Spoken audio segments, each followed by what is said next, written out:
What's happening, bricklayers? Who's in here, man? How we doing? What's up? Afternoon.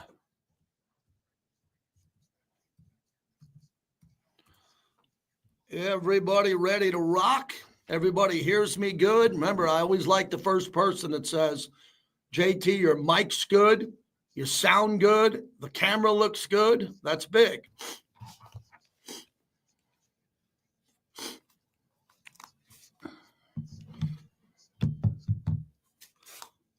Also, because we have a couple of Raider guests in studio, Levi, Eddie, Paskal. Any topics that you want, let me know. Yeah, we need me on Mad Dog more often, too. I would agree with you. I'm one of the best hosts in America. I should be everywhere more. I like to promote myself. You can see why. How cool is this? Raiders HQ, man. The mini monologue.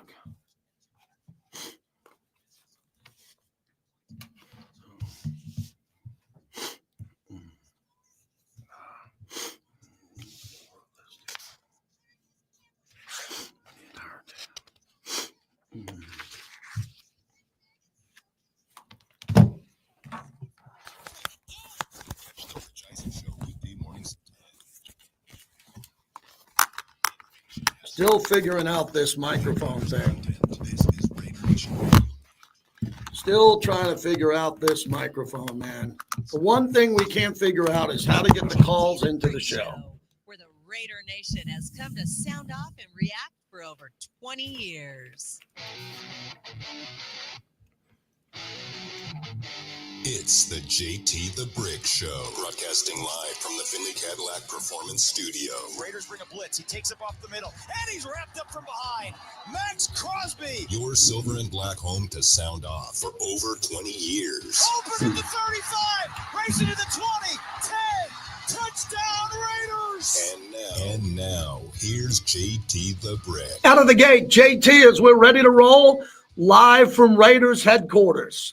I would assume we're the only radio show in the world live from an NFL studio live today. I don't know. Maybe the Giants are doing a radio show. I doubt it. Maybe the Browns are doing. I don't even think the Browns have a studio. I don't think they have anything. So I got to say that, man, I am living the dream, man. I am living the dream to be here live at Raiders headquarters and have this opportunity to talk to you as we get going here. So jump on in. I'm here for a busy day. We got a big meeting after the show about what we're going to be doing for Raiders Media Day on Monday. And it's going to be a good weekend. Vinny's in for me tomorrow. I'm heading to LA for a wedding, which I'm excited about, a former Raider wedding, actually, which is going to be pretty cool. Not a player, but a former Raider. Once a Raider, always a Raider. So excited about that. And I got a lot to get to because the Stanley Cup last night was one of the best hockey games I've watched all year. And I know here in Vegas, we're bummed because that game last night could have been played in Vegas. That would have been game one, T-Mobile Arena, ice cold Modelo's, Tito's on the rocks, Tito soda. We could have had game one last night at about 95 degrees, walking into the building with shorts on, getting our groove on. But Edmonton won, and they won in overtime. Draisaitl is a beast. Man, he is a beast. So that was good. And then we get the NBA Finals kicking off tonight. And really the topic on that, which you can call in, you got a lot of Warrior fans who listen, a lot of Laker fans who listen to the show, just a lot of people overall. But when I talk about the NBA, the biggest topic is I can talk Halliburton all day and SGA all day. But the bigger thing to me is the fact that are you going to watch or not? Because we're living in a time, it's a topic I often talk about on all platforms. You have so many distractions now. And that's why I love working for an NFL team, and they have a big YouTube channel, and we got a big radio station. You know, you can listen to the show on the Raiders mobile app as well, which is great because the app runs smooth. If you have the Raiders mobile app, you just hit radio in the upper right corner to get the show, as you know. But the NBA is really wild now, because there are so many fans who are burnt out and polarized on the NBA. And they're very vocal about it. Very vocal, man. I tell you all the time, I talk NBA with strangers, friends, acquaintances, And when I throw the question back at them, what's your problem with the NBA? Oh my God, it's like a half-hour podcast. I don't like what they wrote on the court, what they wrote on the jersey. I don't like LeBron. I'm like, calm down.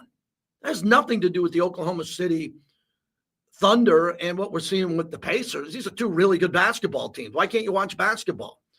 And have you really forgotten basketball so much and hate it that you don't want to watch the basketball players play at the highest level in the NBA Finals? This is higher than the Olympics.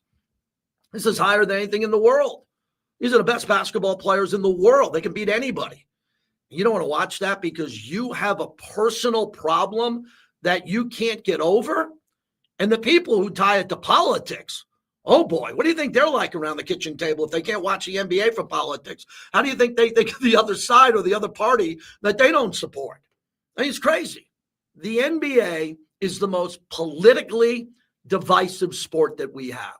There's no politics in baseball. In the NFL, yeah, you get a couple of players who are pro-president or against president. I'm not going to the White House. I'll go to the White House. I'm not going with this president. You get a little of that. But in the NBA, oh my God, people are just riveted with the NBA and the lifestyles of these players because they all have a pretty glamorous lifestyle. NBA players are pretty bleeping glamorous. Man, they have yachts. They have mansions. They take private jets all the time. The average football player has never been on a private jet in their life. Most guys fly commercial. NBA players, private jets, traveling all over Vegas. They're all over the place. So I'm going to watch it. I got Oklahoma City in 6. If Indiana wins tonight, we're going to have a great series. If Indiana gets blown out, I think I'll double check the point spread. I think it's 9.5. Again, take all the money out of your bank account you've ever had your whole life. Whatever you have left, don't tell your wife or partner and put it all on Indiana to cover. And I'll probably be wrong, but I'll be off tomorrow and you can yell at Vinny. But that's what I would do. I would bet my life savings that Indiana is going to lose but cover the 9.5, 10 points. But if I gambled for a living, I'd be living under the 215 freeway at Durango. And my wife would have to bring me soup every night because I'd live under a bridge. So I don't bet, but a lot of people here do. So let me know what you think about all this. Chime on in whenever you want. Jared's in for Bobby today. Jared's pulling double duties. He's working the phones and he's running the show, and we're not in the same building together. So he's flying blind, and it's a hard job that he's got because we play a lot of sound and we take calls and we got a couple of guests. So the number is 702-365-9200. So whenever I park and I walk into this building, I'm full of gratitude because I get another season and I have a great opportunity with the Raiders. And as you know, like me or not, or if you think a certain way about me, you know that I love my job. You know that I love what I do. And some days I'm cranky Yankee. Other days, I'm gruff, whatever I am. But you know I love being in here. And this building is bouncing right now. There is a newfound energy. There's something new here. I don't know if it's because of the shoot-offs in the basketball courts. You can get called on at any moment to shoot. You better have your jump shot going. You can get called at any minute. You could happily go up against a teammate you don't even know. You're going to be called to shoot. Pete Carroll is tackling people in training warm-ups and faking like he's pitting them in WWE. What's that all about? Who else is doing that? Pete Carroll's doing it. He's a high-energy guy. The energy is off the charts with this team. It is absolutely off the charts. And the fact that it's off the charts is outstanding because things need to be different. And again, I got to apologize in advance. I want to apologize here. Everything I say goes through about a 0.008 filter in my brain that I have to respect Antonio Pierce, Josh McDaniels, and John Gruden because they were good to me. And I don't want to trash those guys. You trash them all the time. I don't. They were good to me and they were pros. It didn't work out. But this is completely different. This is a level of competition and passion and excitement that we are seeing now that we haven't seen in quite some time. You don't need to say something disrespectful like there's more adults in the room. What does that mean? What do you think? Antonio Pierce didn't care and knew how to run a practice? He did. He did. These practices are going to be different, and they're going to be Pete Carroll run practices which means they're going to be better, not because the other coaches weren't good. And John Gruden's got just as much experience as Pete Carroll still to this day. They both won a Super Bowl, but Pete Carroll goes about it differently with the pace of practice and the way they run their practice. So I like that, and I want to see it. And I want to be able to take that to you with all of our insiders. Paul Gutierrez, obviously, Levi Edwards, Eddie Paskal. Anybody who's out of practice or has access, one of the things they do is they go on their podcast or radio shows and they tell you what they see.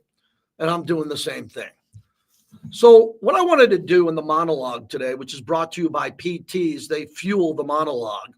5 to 7, midnight to 2, best happy hour in town. I mean, half price drinks. Are you kidding me? In this town where you're getting gouged everywhere you go, in this town where it's a $22 vodka soda, in this town where they're charging $18 for a warm draft, you go to PTs, it's half off. 5 to 7, midnight to 2. Their beer is ice cold. They serve Modelo. They got Tito's. They got everything we have there. Woodson Bourbon Whiskey, Remy Martin. They got it all there. And it's fantastic. So I want to highlight 4 players in the monologue. I'm going to go fast on 4 players that I believe 2 of them are brand new. 2 out of the 4, 50%, which is going to change the trajectory of the Las Vegas Raiders right now. These 4 players are equal to the rest of the team. So don't yell at me saying I'm making them better. No, I picked out 4 players. These 4 players are going to define the success of the Raiders this year, along with the coaches and their teammates. But I think these are the guys that get the Raider Nation where they need to be sooner than later. I'm going to start off with Geno. I was talking to the team, one of the best social media teams in America is in this building. I was talking to them earlier today. They say the ball's coming out. They don't even have to touch the video. They can put a flame behind the ball if they want. They won't even touch it. Have you seen these Geno passes? Geno goes, get out of the way. I want this rep. The ball comes out. Boom. It looks like a Marvel movie. The ball is coming out faster. It's faster. It's tighter. Geno looks outstanding. Geno's already really good, but we don't give him the credit. I didn't give him the credit. Early in his career, I would say Geno's a backup. Geno's just a backup. The Jets, he's the backup of the Chargers. Whatever he's doing, he's a backup.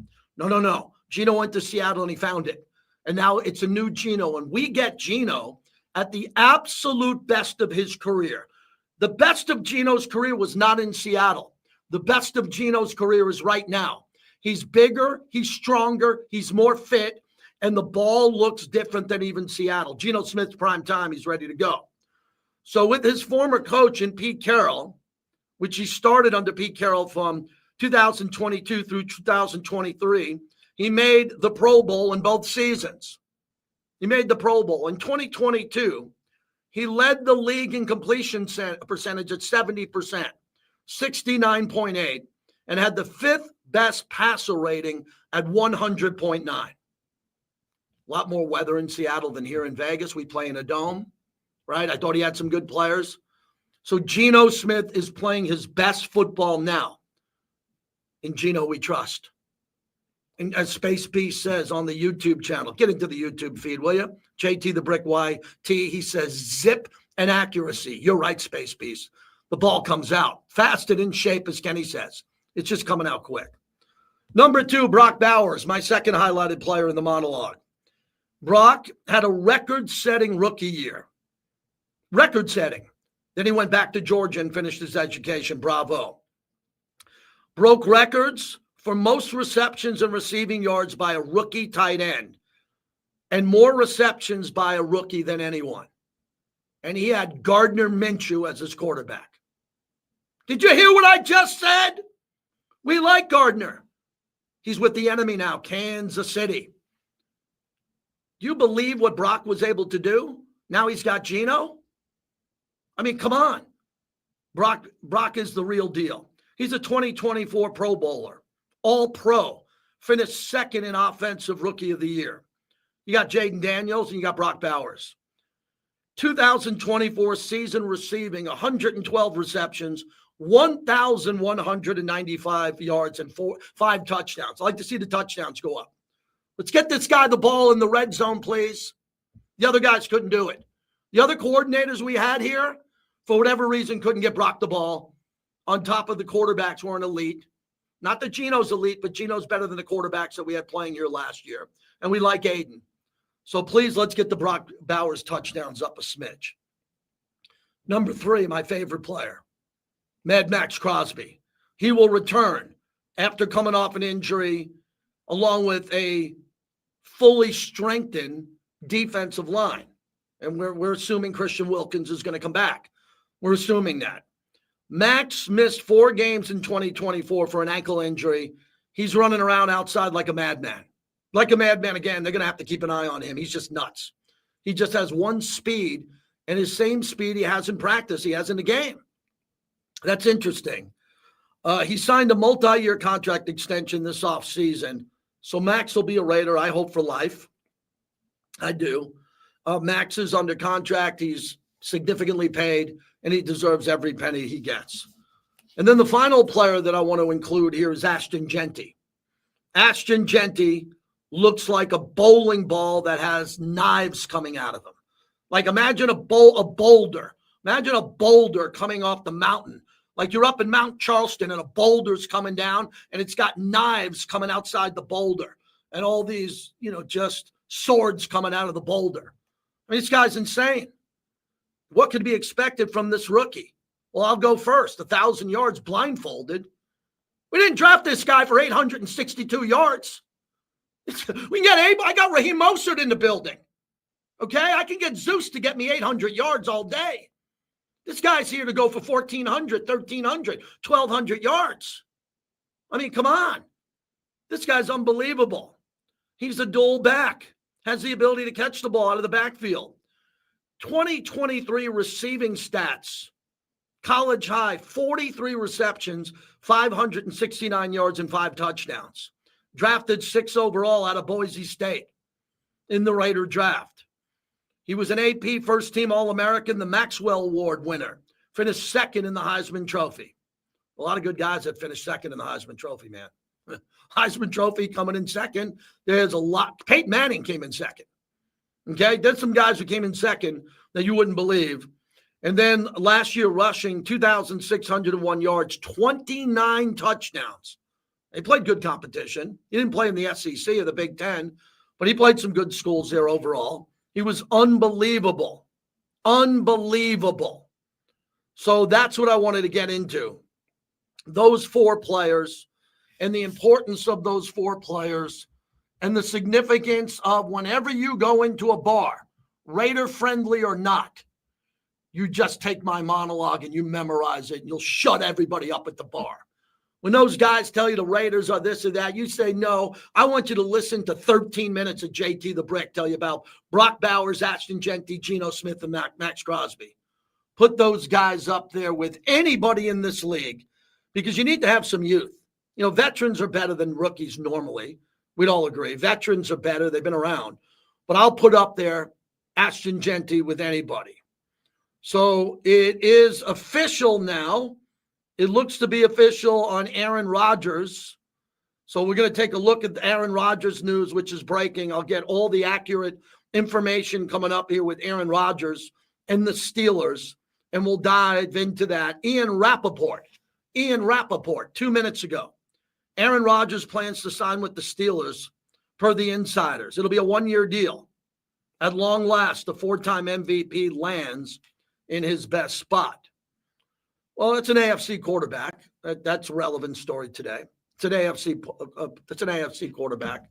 He's one of the greatest quarterbacks of all time. Top 10 all time easily. You can maybe go top 5 to 7 if you'd like. You could. I mean, he's got a championship. He's got a Super Bowl. He's got a Super Bowl MVP. So that's the news we've been waiting for quite some time. That's the news that we've been waiting for quite some time. So that's what I want to do, and that's what I want to get going here. I usually wait for phone calls, which are shocking to me. 25 years ago, I had 9 people on hold, but now you got to give away T-shirts and balloons to get people to react to monologues. So I'll give you the number again, 702-365-9200. It's an honor for me to take your calls. It's a privilege for you to be able to call into an NFL flagship show, take advantage of the format, and sound off like you got a pair. And we got some really good sound lined up here that we're going to get to. And I'm excited. Patrick Graham spoke yesterday, which I think is really important. I think Patrick Graham had a lot to say. We're going to play Jackson Powers Johnson because I didn't hear it and I'd like to hear it. I want to hear what he had to say. Maybe you caught it on social media, but we'll have that coming up. Levi Edwards will join us at the bottom of the hour. He texted me. He wants to talk NBA. Wow. Look at Levi. Yeah, got to give him a producer tag for this show. He wants to talk NBA. He loves the NBA. So do I. We'll have him in here. Harry Ruiz will join. He's going to fill in for me, I think, next week. We have Media Day Monday, and then we're going to have the draft class luncheon. And Harry texted me about Aaron Rodgers, which I appreciate that because I was riffing on those 4 Raider players. And then the Stanley Cup. I mean, if the Stanley Cup can live up to the hype that we saw, if the hype of that game, well, that was a great hockey game any way you looked at it. So we got a lot going on. The Colts quarterback, Anthony Richardson, that's big news. He's got a shoulder injury.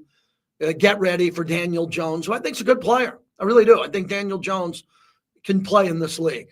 He can play in this league, and he can do some things here in this league. And I think they got a pretty good team, but they don't have an elite team. And the Ravens gave Rashad Bateman a 3-year, $36 million extension. The Ravens really built a nice roster. They know, and they're starting, at least people are talking about the initial talks of a Lamar Jackson extension. Remember when we were hoping Lamar Jackson might be a Raider? Because remember, he didn't have to sign in Baltimore. You don't have to sign your extension ever. Again, I told you the story. I told that to Donovan McNabb. Donovan, you kept signing with Philly and signing. You could have got out. Well, he wasn't going to leave. He was on a good team. They were paying him more. But a lot of these guys want to sign their contract extension earlier because they want to just get the guaranteed money. I understand that. But, man, imagine if Lamar Jackson was a Raider.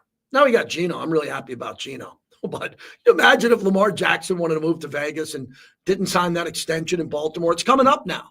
This will be his 3rd contract, I believe.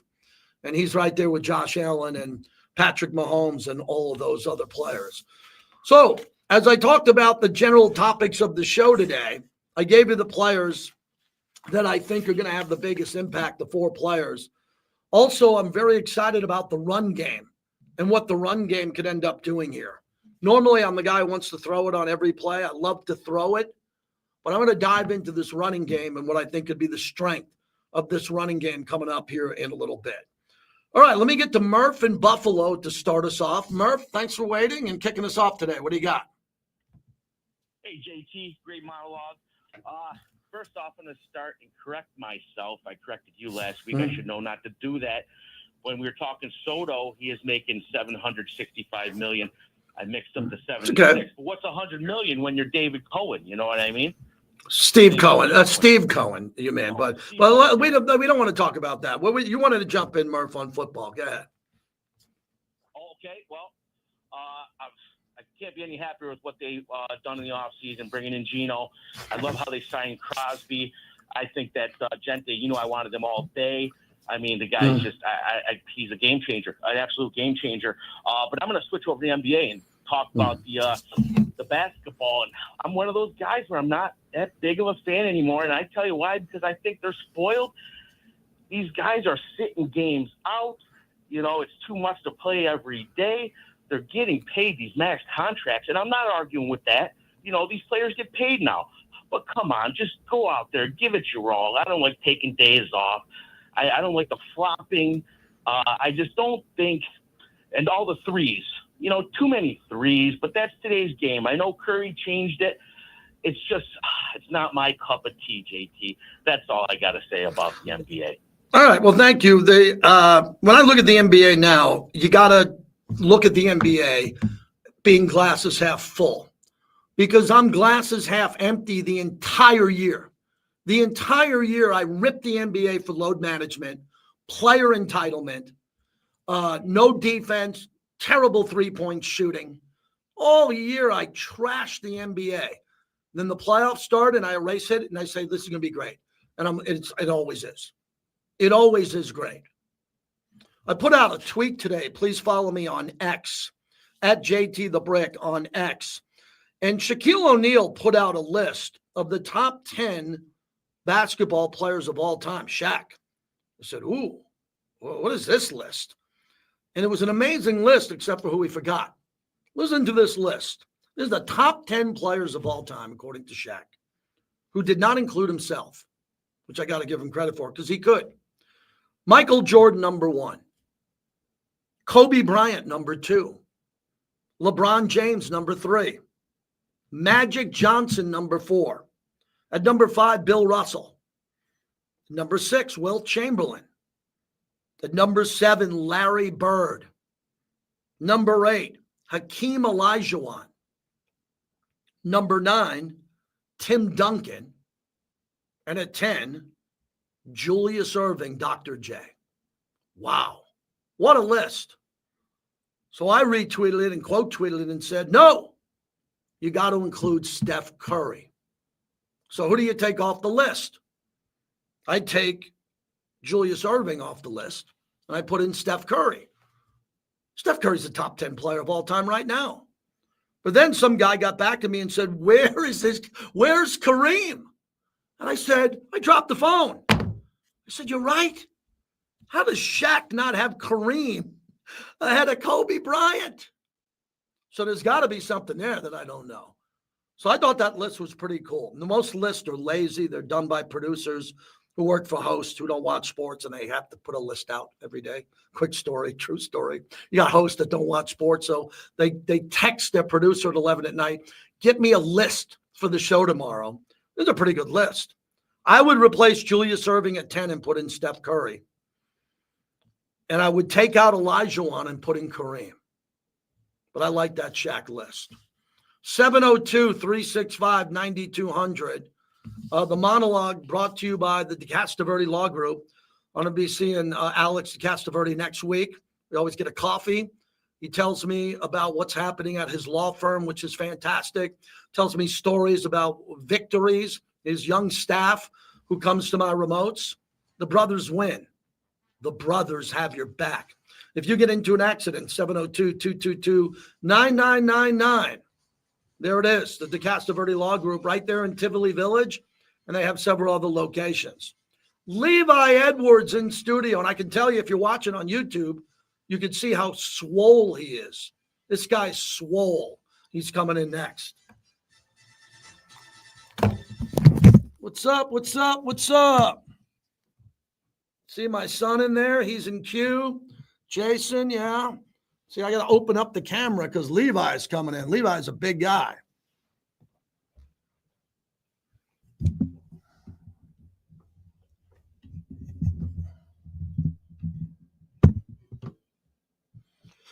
All right. How's everyone doing? Good to see the chat.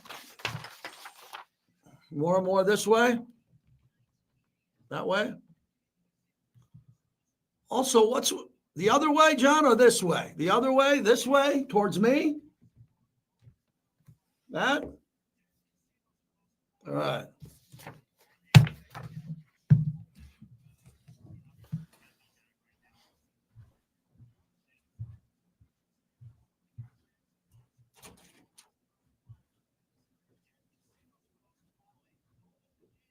I said that he has 2 people holding, just let you know.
Yeah. Okay.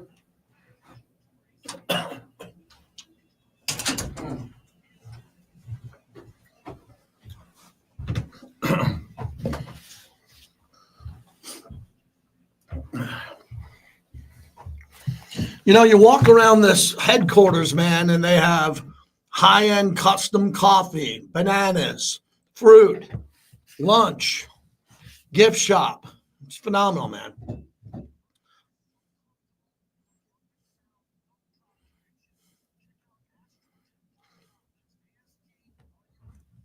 Is Piano Man a, I should know this, I apologize, a Charger fan or Raider fan? He's a Chargers troll. Well, we don't allow trolls in here. So if trolls don't behave, I become the Bricktator. You know what the Bricktator is? And I just start blocking people, man. So Piano Man, I don't want to have to put you in timeout like a little baby with a diaper and a bottle, you know, with spaghetti all over your face and have to put you in timeout because you're a little baby.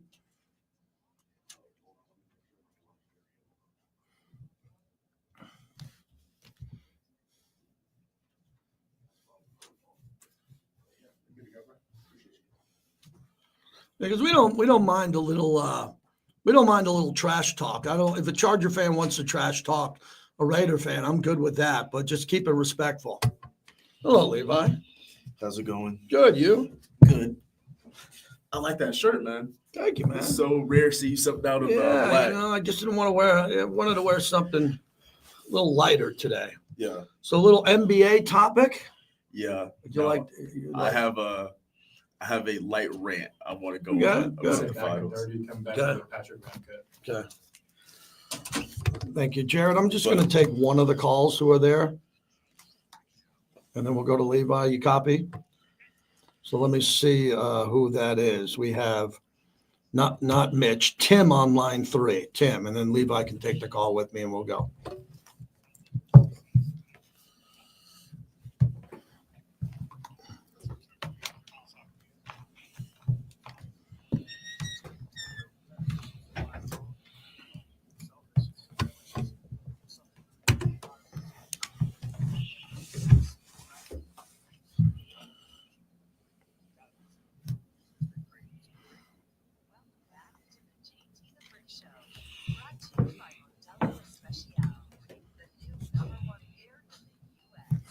All right, JT, back with you as we continue on. I got the great Levi Edwards here. He joins me in studio. Good to see you. You just heard Patrick Graham.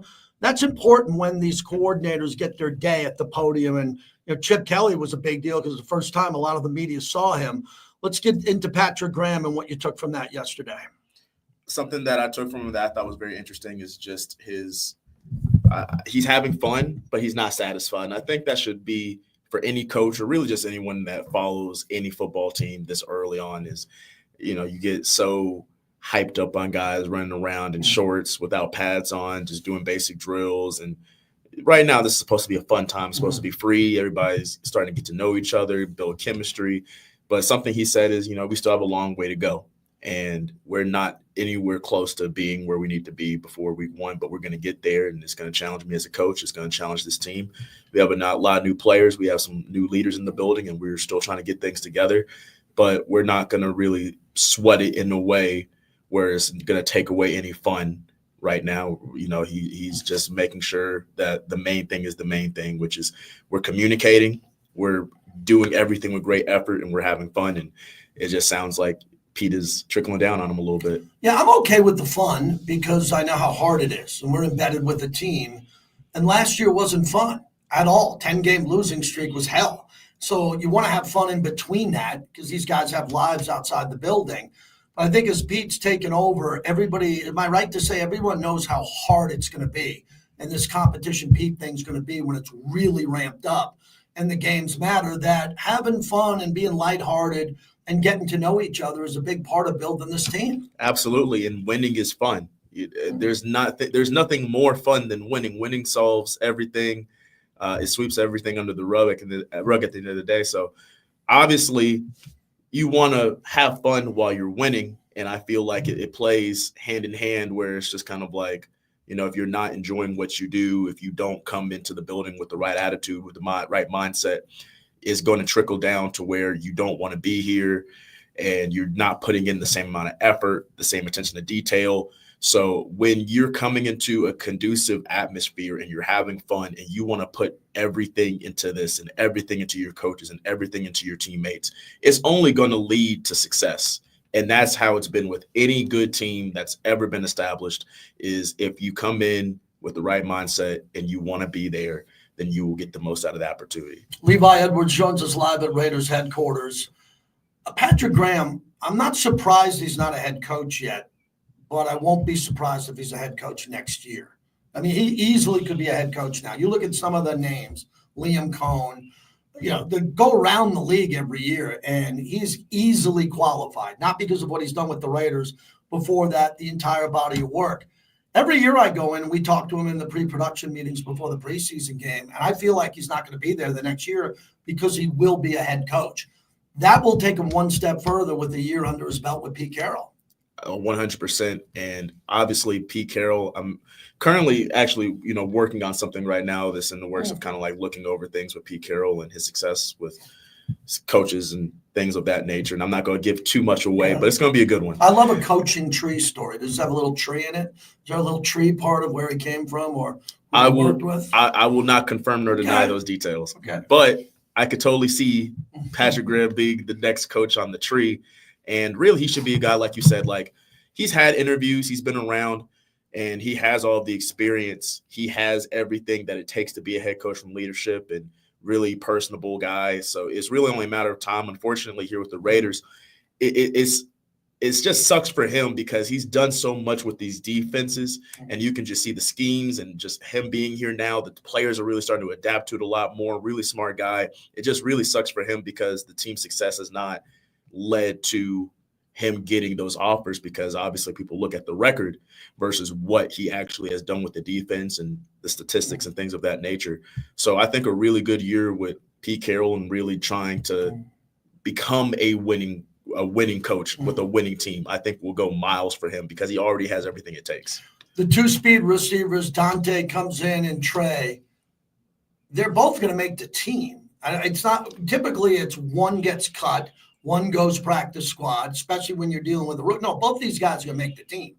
It's just a question of will they compete against each other all year? Because they're 1.65, runs a 4.3, the other isn't, runs a 4.3. We both know they can get behind the defense. Is it going to come down to who's more valuable in the red zone, who catches the ball more deep, because Trey got better at that?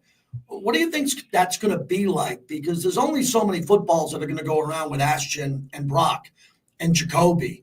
I think those two competing for reps and the ability to make plays is going to be something to watch. I completely agree with you. And you mentioned red zone. I think that would be a huge factor, especially with the fact that you look at Geno Smith, and at times he struggled in the red zone with Seattle. And I believe that with some really good guys who can dice it up in the red zone, especially Dante being as big as he is, I think that will really help him in terms of staying on the field. But when you look at these two guys, and it's really going to come down to this, it's going to come down to the route tree, because these are two guys that essentially had the same reputation coming out of college, kind of have the same reputation now of like they're fast and they're athletic and they can run the straight line. But what can you do outside of that? Where you look at Jacoby Myers, he knows the whole route tree. He's going to get open. He's going to be able to slice and dice a defense however he wants, just maybe not the most athletic guy in the world, but he knows how to figure out how to beat a defense. And so it's going to come down to these two guys who are both pretty gifted athletically to really lock in mentally and be able to figure out, okay, I need to run this route. If I need to, go this way, if I need to run this slant, I'm going to run it to perfection. If I need to, stop on the go, I can do this to perfection, not just something where it's just kind of like we're going to fade outside or we're going to go. It needs to be a little bit more than that. And so I really want to see those two guys really figure that out. And I think that it will take them to the next level and win one of them that job. Yeah, I don't see how you can take Dante off the field in red zone on a passing play with his height on a 50-50 ball, because under no circumstances should he ever be double teamed with Brock and Jacoby out there. Yeah. So, he's going to get one-on-one coverage. So a 50-50 ball is really not a 50-50 ball if it's thrown perfectly. If it's thrown on a dime and he gives him the ability to go jump, there's no corner. that's going to stay with him. But if you can't score in the red zone and you don't have production there, they'll replace you with someone else. Absolutely. And that's what it comes down to, especially like I was saying about Geno. That's the one knock that people have given him statistically is his production in the red zone. And that's just not all on Geno. That's a lot of different situations with his situation in Seattle. So it's not just all on him, but you want to put him in the best position possible in the red zone to get off the field with a touchdown and not a field goal or interception. All right, let's move into the NBA. I know you wanted to talk about that. I'm still bitter as a Knicks fan. I thought the Knicks had the roster. For everybody who says they fired Thibodeau, that was wrong. I won't change my opinion on that. But for those who think the Knicks are one or two players away, they're really not. They got all-stars. I mean, they got first and second team All-NBA guys. Mikal Bridges was traded for 5 first-round picks. He's no joke. You know, OG's good. Josh Hart's a good role player here. But they got beat by the Pacers because I think the Pacers just did a little bit more. Do you give the Pacers a chance? They're a 9.5-point, 10-point underdog in game one. How is that even possible? I definitely give them a chance. And kind of going back to the Tom Thibodeau situation is, would I have fired him? Not necessarily. But when it comes down to it, the reason why the Knicks didn't win is because they just weren't as deep as a team as Indiana. And I feel like Tom didn't go into his bench the way that he should. And that's really just like the knock on Tom Thibodeau all the way back to when he was an assistant with the Celtics and with the Chicago Bulls and with the Minnesota Timberwolves is he plays guys too much and he's very intense. He goes way too hard. And especially now or in this era of the NBA where it's not the same kind of guys that you had back in the 80s and the 90s who are just going to grind it out. Like, you really need to have a personal coach, and I just feel like personalities clashed, and he just played guys too hard, and that's why he probably you're right about the personalities clashing, but Brunson wanted him to stay. His dad's an assistant under him. I think there were enough players that were okay with him, but you're right. The modern-day athlete, which is modern day means now, they want to be pampered more. They want more time off. They don't want to be yelled at. They make more than the coach. So, yeah, Thibodeau's a grinder, man. And Belichick was the same thing. Belichick's a legend. Thibodeau took the Knicks. What do you think about taking the Knicks farther than all the other coaches combined in the last 25 years? Shouldn't that mean something Absolutely. When it comes to retaining your employment and keeping your job? Absolutely. And it's not even just Tom Thibodeau. It's just a weird trend that you see even with Mike Malone. Mike Malone is 2 years removed from a championship. And he got canned. Same thing that happened in Milwaukee with Budenholzer. Like, just it's crazy just seeing these guys that reach the mountaintop, they get over the hump, and then just like 2-3 years later, it's just like, okay, well, it's not. It really is a what have you done for me lately kind of league, and that's just with all professional sports. As for the Pacers, I think that they were a deeper team, and that's why they got to the finals, but the Oklahoma City Thunder is just as deep. I think it's going to be a really good series because these two teams, honestly, they play the same way. They have the same identity. They're going to grind it out on defense, and then they're going to try to get transition back buckets. Both really young, really deep. I think OKC, I think the best thing they could have did was get Alex Caruso and Hartenstein in the offseason. Fellow Nick, Mr. Hartenstein, who's been tremendous. Good player. They just have no weaknesses. I mean, they've got, some tremendous guards. They have some good wings. They have a really good front court. Obviously, the Pacers kind of also have the same thing, but it's just going to be really difficult. All right, lastly, next week we'll be here, all of us from Media Day. That's always a big deal around the building, and I'll be anchoring that from the field. There's going to be a lot of cool things there. I'm sure we're going to have you on. And then Tuesday, Wednesday, Thursday of next week, looking at the calendar and then the shutdown of time off before training camp. How important is it next week after what we saw installed with rookie OTAs and some of the OTAs already before everybody takes their summer break? It's going to be huge because at this point now it's all about retaining information because you don't want to go into training camp a step back.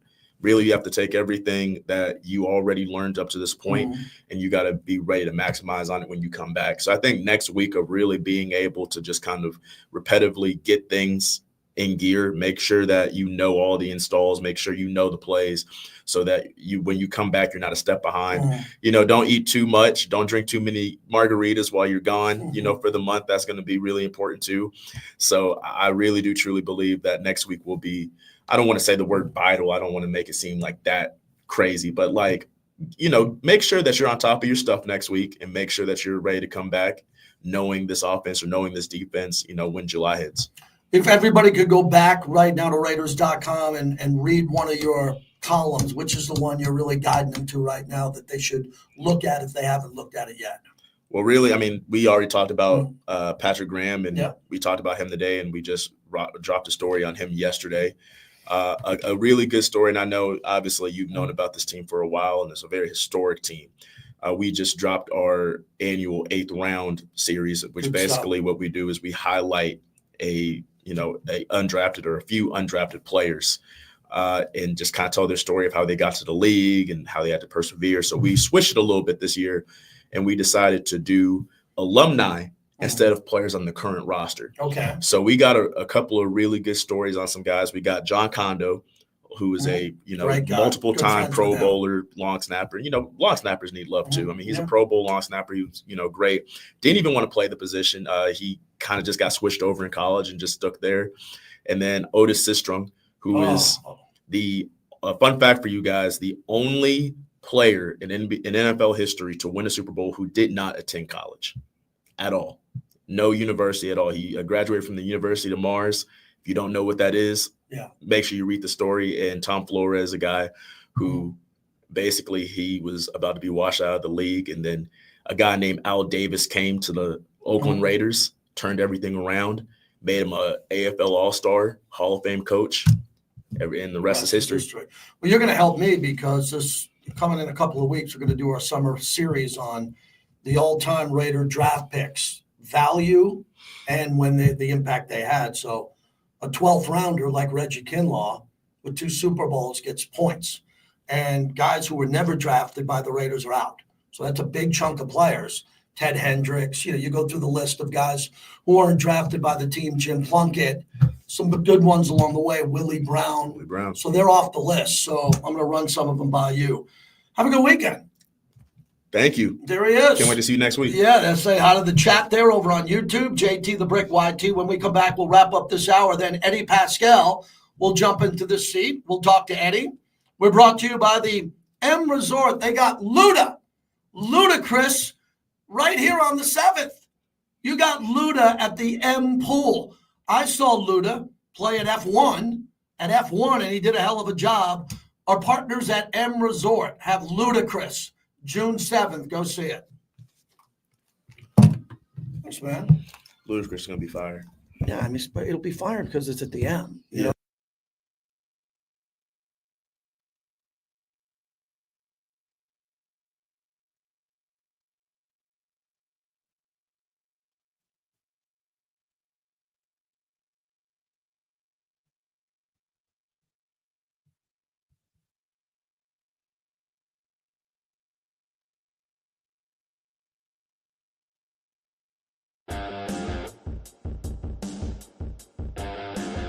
Create new stars. Yeah, you have to create. You have to have a funnel. Yeah. It's a funnel for the future. And my dad always told me, if you don't pass out on the race, you're going to pass out.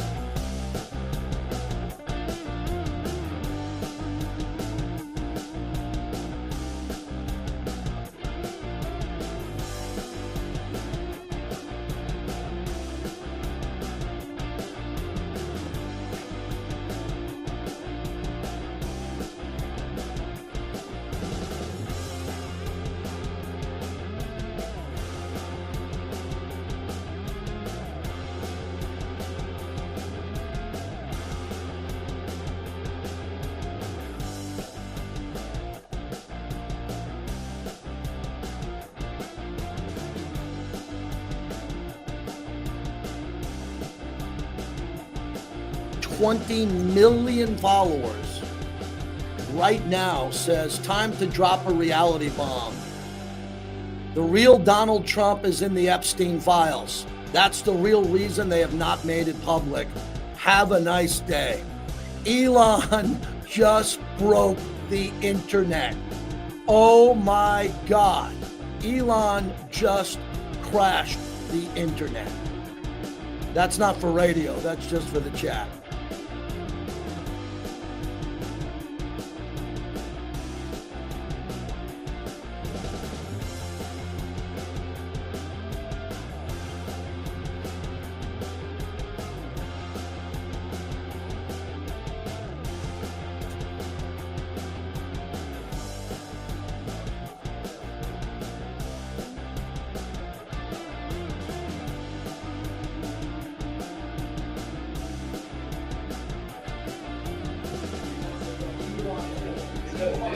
20 million followers.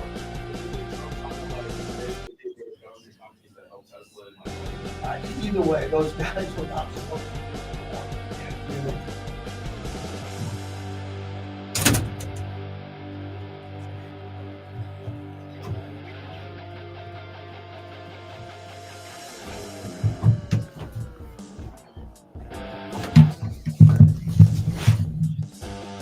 Oh boy. Oh boy.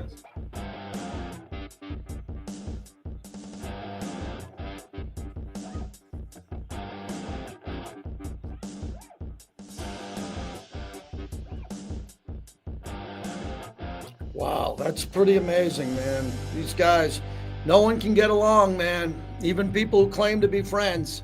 The internet will break you up.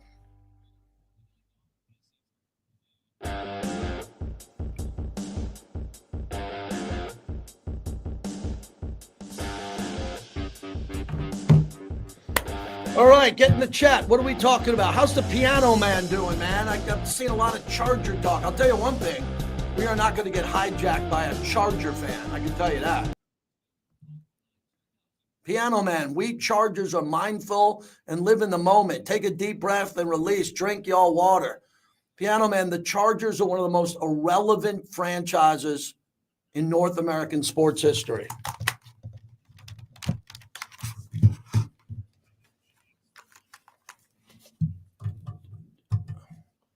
Jared, anybody on hold? Yeah. If Tim's there, let me know.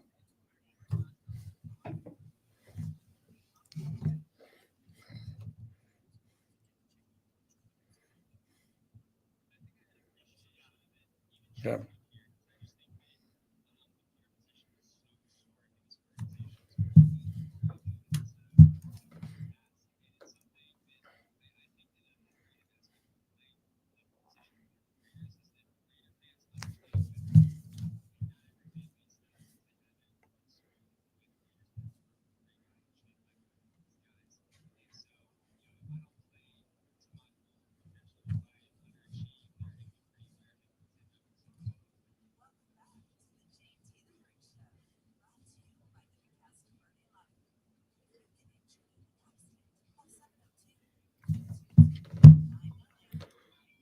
That's AJ Cole. Perfect segue because Eddie Paskal did a sit down with him after he signed his contract upon further review. So I'm going to ask Eddie about that. He'll join us at the top of the hour as we continue on. So we got a lot more going. So I'm excited today. Today's a good day to talk Raiders as I'm inside headquarters. Media Day will be on Monday. That's one of our busiest days of the year.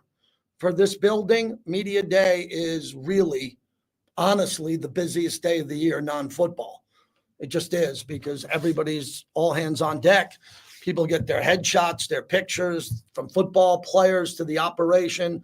The players are in uniform. So when you see those Monday Night Football and Sunday Night Football profiles of the players and they're with the strobe lights going on, that's all filmed here on Monday. So that's a pretty big day here. All right, a lot to get to. Tim, thanks for waiting. You're up next. Appreciate you calling here. What's happening?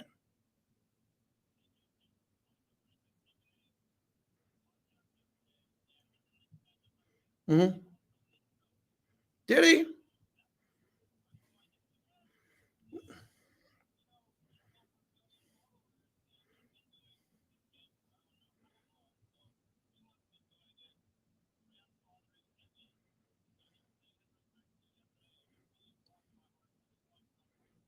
Well, that is really nice because I've been texting with Stephen A. this morning. Appreciate the call. Thank you for sharing that with me. And I'm really happy for Stephen A. Stephen A., when I worked with him at Fox Sports Radio, I don't tell this story much, but it's a good story.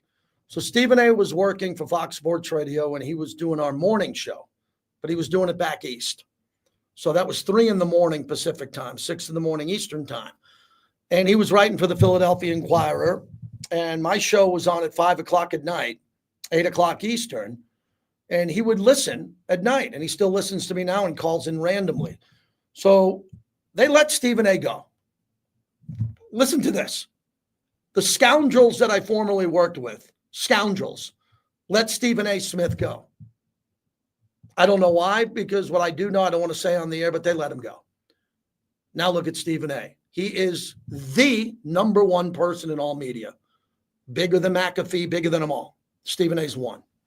And the moral of the story is, I'm not saying you have to love Stephen A. A lot of people don't know him, and you can't judge a guy you never met. I know him well. I've never in my life seen a bigger success story because I was with him when he had nothing. I was making more money than him.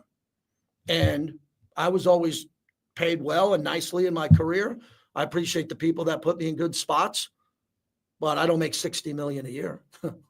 I just didn't sign a $30 million deal. So he decided to just sign yesterday with SiriusXM Mad Dog, and he'll be coming to that channel with all of his audio and doing his ESPN television and his everything. So it's really cool. It's a good story about a guy who worked hard. And that's one of the things that I really appreciate in life. And I tell my sons are great kids. One just graduated college. The other one graduated, has a really good job. All you can do in life is outwork other people. You might not be more talented, but if you outwork them and you're more passionate about it, eventually, even if you work for scoundrels and bad bosses, eventually you'll come out on top. It's all about how much harder you work than other people. People say, oh, I work smarter than others. Yeah, that's something. Normally people say that in their 40s, 50s, and 60s. Now you're working smarter. I get it. When you're 20 out of college, you better show up to work before your boss. You better leave after your boss. If your boss ever comes into work and you're not there and you're walking in with your lunch bag or you take a 2-hour lunch, you're done. It's the way it was when I started. It's the way it started 200 years ago, and it'll be like that 100 years from now. It's about hard work and dedication. And we're seeing that around this building, man. When I come into this building, this is a business, man. This is a business now worth over $7 billion. And a quick message from me to everyone who doubted Mark Davis as a businessman, because you can doubt Mark if you want with the wins and losses. Fair enough, you're a fan. There will be a day where every NFL owner will pull Mark Davis aside and say, thank you for what you did for our bottom line, for putting Vegas on the map in the sports and entertainment capital of the world. It's starting now, but every owner will line up and thank Mark for doing that. Hour number 2 coming up next. All right, I'm going to keep it here for Eddie. Eddie's coming in next, and then after Eddie, I'm going to shut down the time machine, the YouTube machine.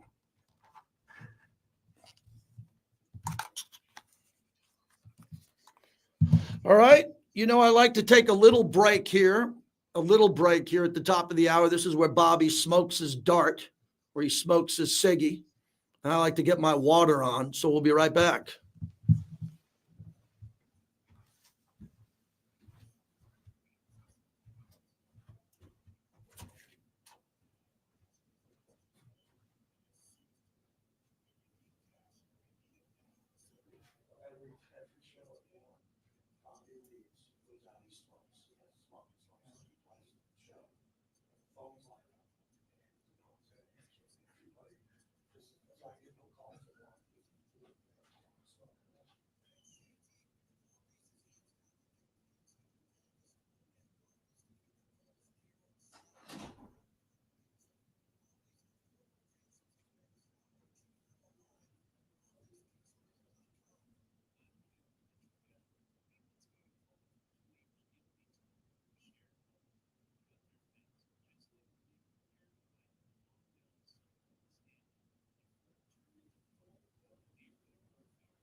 I got some things percolating. You want me to pop in that day too? You want to wait for? I'm good for you. We'll come right in. We got a big YouTube feed going, so I'm going to kick the mic for a second off.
All right, out of the gate, it's hour number 2. Eddie Paskal joins us here. He does everything inside the Raiders. You follow all of his content. And we were just riffing on some NBA, which we'll get to start this off now, talking about the Knicks firing Tom Thibodeau and the NBA and the way they look at head coaches compared to the NFL. Yeah, I mean, it's a wild time. We were talking about it before we started rolling, just in sports in general, and the lack of, I don't know if even patience is the right word, JT, but the lack of buy-in maybe, but the lack of people, the lack of people being willing to wait to take their knocks, right? Mm-hmm. Like, I mean, you look at your Knicks, right? And your Knicks have this great run, this iconic run, exciting, which is good for the league, exciting for everyone. And then, sorry, Tibbs, here's the door.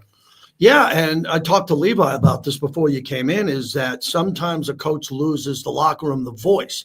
So when you have a coach that grinds on you all the time, it's very interesting. Tom Brady's here is one of our minority owners now. Belichick grinded even him. You get to the point you're like, man, I want to try something else. Brady went on to win the Super Bowl. Belichick was a grinder and a defensive coordinator, became a good head coach. Thibodeau is a defensive coordinator who became a head coach and never became that guy I think that the players could enjoy playing for because he just grinded them so hard. And I think it's hard too, JT, right? Where you look at, not to paint with a broad brush, the modern athlete versus a Tom Brady type, right? From 20 years ago. And Tom Brady is one of one, and we've had this discussion many, many times. Is there's only one Tom Brady, right? The next Tom Brady or this, like there's one, right? Like chill out. But I think it's interesting just to see how players as individuals respond to different coaching styles, right? And you have been we've both been here long enough to see the different kind of coaching styles come into this building, right? The air quote player coach, the maybe a little more regimented, the my way or the highway type coach. And it really, I think ultimately every team across sports is trying to capture that magic in the bottle of right coach, right group of guys, right time, right, upper echelon of the league, and just making it work in this tiny little window. Well, you've had a lot of access to the coaches since they've come to Vegas. And every time a coach leaves, me and you have the same philosophy. We're in the building. We wish them well. They're all good to us. Yeah. We get to know some of them better than others. So I wish everybody well. This is just different. And how would you describe it with your knowledge of the organization and the recent coaches here that you've had access to as you're getting to know Pete Carroll and the staff? What has been some of the changes you can share with our audience? Well, I think for me, JT, the biggest one, and again, you and I have been through this experience, the experience of new head coach and new GM, enough to understand that the nature of the beast is things are going to change. Yeah. There are new people in those roles. And I think that you get the bump of the energy and there's an excitement. And I think that's all great and that's all valid and that's all natural. But I think that happens, each time that there's a new regime change. For me, what I've really kind of noticed are some of the physical things around the building. Okay. We talk about some of the paint that has changed, some of the slogans that are up. I'm sure when you came in today and you saw over the player entrance, it says compete, right? Like just those visual reminders to me about what Pete Carroll and John Spytek want this organization to be about from the moment the guys walk in the building to every moment they're here in the building to ultimately when they leave in the evening. I think to me, outside of, yes, the de facto, yes, Pete Carroll has a ton of energy. Yes, it is a lot of fun to be here right now. But for me, seeing some of those physical markings have been like, oh, okay, like that is a little bit different than it's been in the past. Yeah, Eddie Paskal joins us in studio. We're live from the Raiders. That's really important because every coach is allowed to have their own vision. And Pete's vision has been very successful. And I go back to him at USC and how he changed the culture there and what he was able to do quickly. And it's all about players. You have to have good players. And what I said today in the opening monologue in the notes I had was Gino, Brock, Max, and Ashton. This is the whole team. So everybody matters. Everybody makes this team in the practice squad. But I'm just feeling now, Eddie, that there's a core of stars that are young or in the prime of their career that can carry a game or two in the season that could be the beginning of a 4-game winning streak or can stop a 2-game losing streak because Ashton could have a 210-yard game. Gino can throw for 380 because he's done it before. That's what's different to me around here, the pop of some of the stars. And I think that's a great point because just going through those 4 names real quick, Max Crosby, one of the best at his position in the game. Brock Bowers, one of the best at his position in the game. To your point, if I told you that week 7, I don't remember who we played, that Gino's going to throw for 390 yards, you'd be like, yeah, I buy that. I can see that. If I told you week 6 that Ashton Jeanty was going to go for 210 and 3 touchdowns, You would believe that, right? So we're now living in this world of Raider fandom, right? Where those are in the realm of possibilities. Where as much as you and I, and we talk about people in this building that aren't here anymore that have been so good to us throughout the years, there's been times where if I said, hey, the starting quarterback's going to go for 4 touchdowns and 350, that you'd be like, really? Yeah, I doubt really? that. Right. I mean, I'd love it, but really? Hey, they're going to be dominant on the ground and we're going to go for 210 on the ground with 3 touchdowns. I'd love to see it happen, but is that really? And now you can have that conversation and go, yeah, I buy that 110%. I do. I love the argument over the years. Me and EA laugh going back and forth. I'd rather put the ball in the air than run it because we haven't had a player. Josh was very good. Josh was the one player. But there's been lulls in this organization where you haven't had. Darren McFadden was a very good player, got banged up. We had a good run with some other running backs over the years. But what have you seen from Ashton? Because our listeners and our viewers haven't seen much other than stretching and ride by his teammates as this rock bowling ball and the physicality of them. What have you seen? And that's what I come back to all the time, JT, is I go back to what are your teammates saying about you, right? Because it's one thing, and I say this all the time, what I want to see from this portion of the offseason program up until now as we wrap up OTAs later this afternoon is I just want to see everything the way that it's supposed to look, right? I want to go out there and I want to see 90 NFL players running around, right? They're not tackling, we're not going to the ground, but you don't want anyone to see that. You don't want to see anyone standing out in a negative way, right? So you want to see everyone going through the motions in the best possible version of that, right?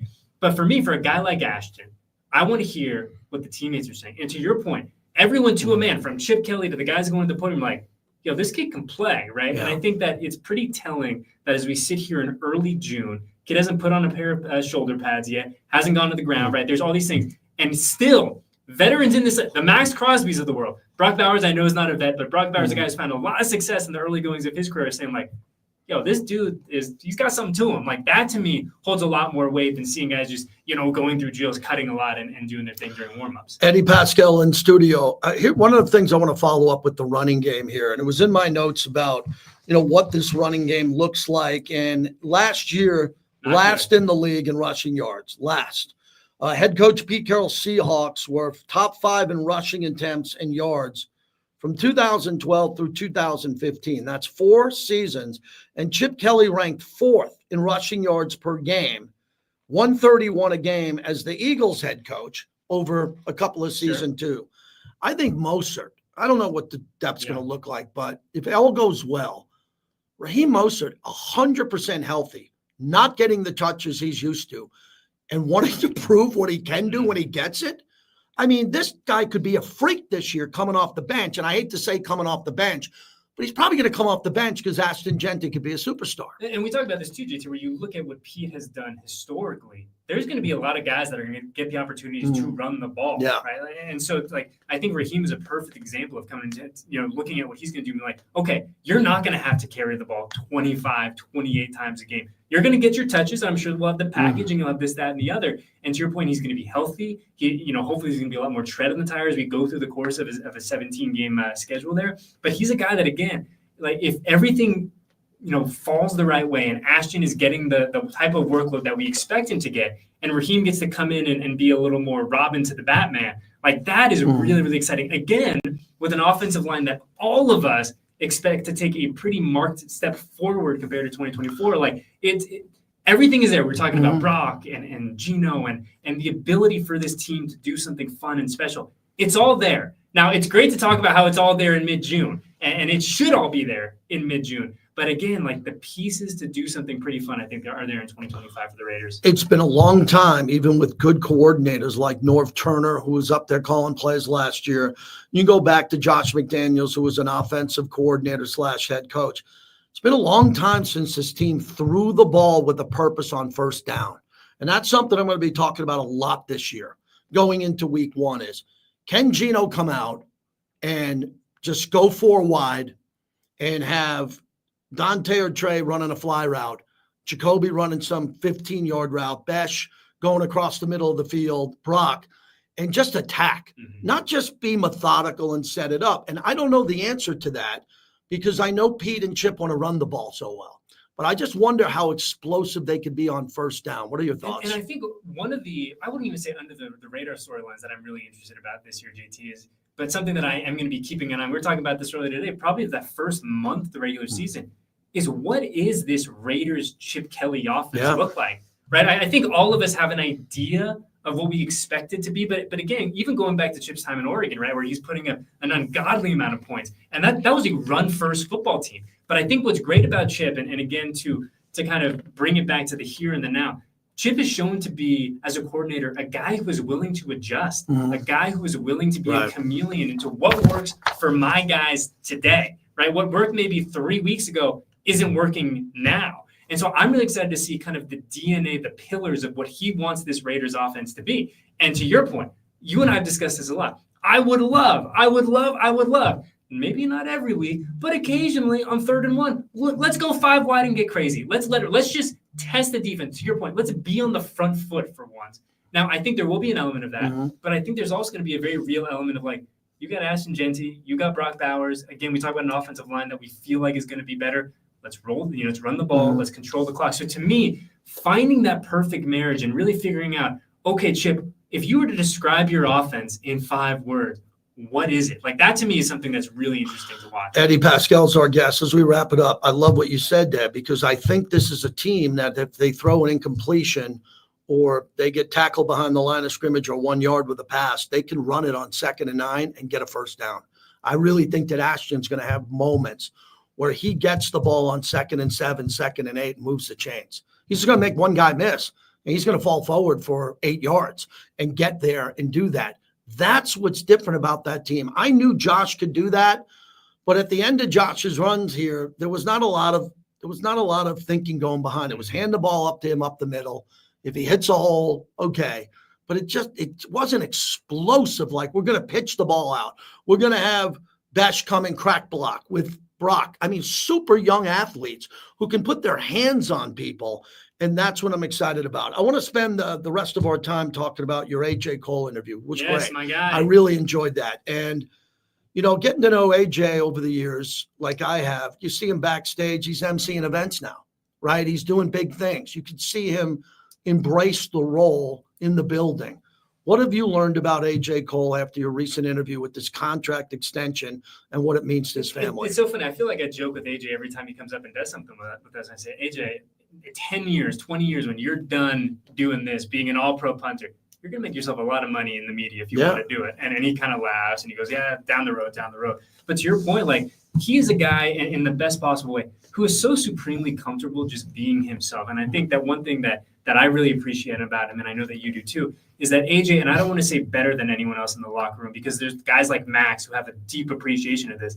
AJ understands the importance of the history of this place. He understands the importance of the history of his position in particular, and where that kind of ranks across the league, but also in this building, and why that matters, right? So you hear him talk about a Shane Leckler, and he knows what he's talking about. You hear him talking about a Ray guy, and he understands why what Ray did was important to AJ in 2025 and punters across the league, why he's important to the game. So I think for me, having a chance to watch, I wouldn't say watch AJ grow up at all, but like grow and mature into this elder statesman position he talks about all the time. Like, he's really proud of being one of the last 4 Oakland Raiders.